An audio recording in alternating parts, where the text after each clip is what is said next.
This morning, the group Advocates for Highway and Auto Safety is out with their newest report, the 19th Annual Roadmap of State Highway Safety Laws. Our Joe St. George joins us live this morning from our nation's capital to talk about what's in this report. Good morning, Joe.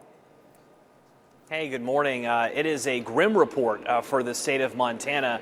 Montana ranking as one of the worst states in the country when it comes to not just casualties on our roads, but also the lack of laws that safety experts believe Montana should implement to prevent deaths. I have some numbers for you here. The annual cost, again, this is each and every year to the number of crashes on Montana's roads and highways. Over $1 billion is spent. Within the last 10 years, 1,989 people have died on Montana's roads and highways as a result of traffic fatalities. Not every traffic crash makes the news or leads the news, but when you add it all up, safety officials are saying it is a public health epidemic. We have some nationwide numbers we can show you as well. 20% increase in the first 6 months of 2021 nationwide when it comes to these traffic crashes. That's the largest increase ever since the federal government started tracking these statistics. Every day, 100 people are dying on America's roads as a result of a crash. So what do safety advocates want Congress to do?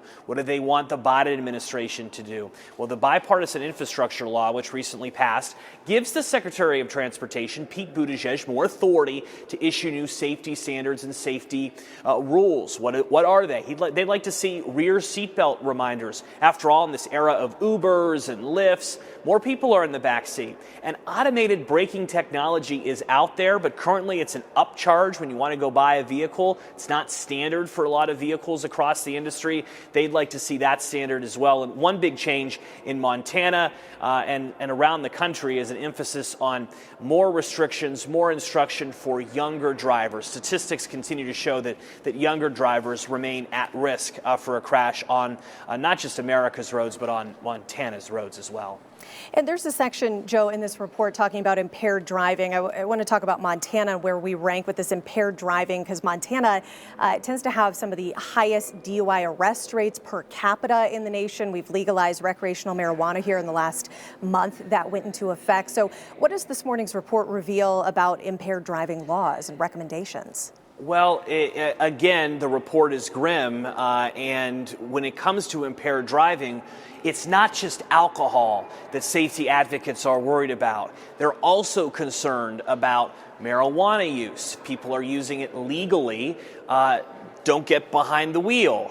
Those are some of the messages that they want to send, and they want to continue to make sure that Montana's legislature, governor, is keeping up with these laws that they see being passed in other states. For instance, California has a long list of laws when it comes to driving a vehicle that currently Montana doesn't have. Montana on the safety chart ranks as a red state, as one of the stop states. They use a traffic signal code, green, yellow, red. Montana is in the red column. Other states like New York, California tend to be in the green column with what they've passed. So it's certainly something that local leaders, state leaders are going to have to put in focus. A lot of these safety laws tend to get passed at the state capitol in Helena and not necessarily in Congress, although there is a push to get more federal standards, safety standards, so that it impacts all drivers regardless of where they live. All right, Joe St. George reporting live in our nation's capital this morning as this 58-page report being released this morning. Joe, thank you so much for your time.